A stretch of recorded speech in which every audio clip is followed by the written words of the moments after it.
Healing sound કોઈ મોંઘી દાટ healing સિસ્ટમનો નહીં, પરંતુ એક સમયે પશુઓના ગળામાં બાંધવા માટે ઉપયોગમાં લેવાતા ઘંટના છે.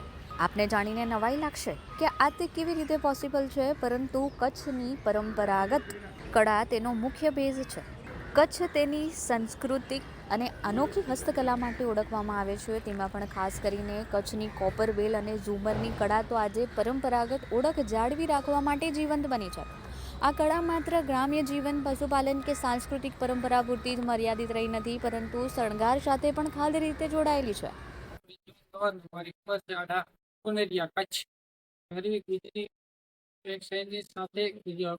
જોડાયેલા છીએ અમે અને કોપરબેલ બનાવી છે. કોપરબેલ બહુ બોલાવે ઘંટડી આ યુઝ થાય ઘરની બાલ્કની દરવાજા ઉપર બધે યુઝ થાય.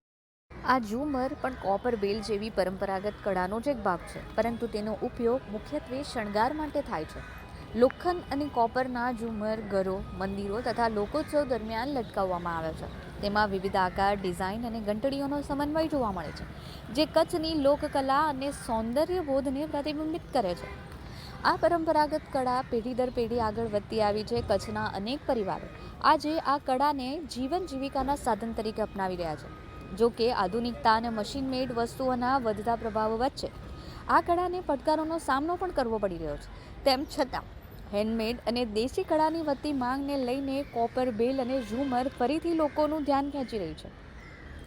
કચ્છની કોપર બેલ અને ઝુમર માત્ર કળા નથી, પરંતુ પ્રદેશની ઓળખ, સંસ્કૃતિ અને આત્મનિર્ભર ગ્રામ્ય જીવનનું પ્રતીક પણ બની ગઈ છે. અને સૌથી વધુ અગત્યની બાબત તો એ છે કે તે હીલિંગ સાઉન્ડ જેવી ઇફેક્ટ આપે છે. બજારમાં એન્ટિક વસ્તુઓના નામે મળતા ઝુમર અને વિવિધ હેંગિંગ્સની સામે તેની કિંમત પણ ખૂબ જ ઓછી છે. કચ્છના આ ભાઈઓ દ્વારા તૈયાર કરવામાં આવેલા યુનિક ઝુમર 25થી 30 પ્રકારના છે અને તેની કિંમત 1500થી લઈને 3000 સુધી લઈને તેનો લોકપ્રિય ચાહક વર્ગ પણ અલગ તરી આવે છે.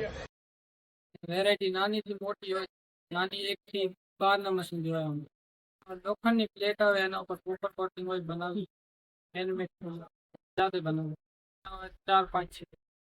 એની આવક 15 થઈ જશે. એની સામે આની કિંમત તો બહુ ઓછી હોય. અમે 1500 થી સ્ટાર્ટ થાય 3000 સુધી.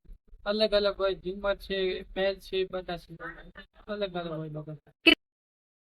30-25 એટલા હોય.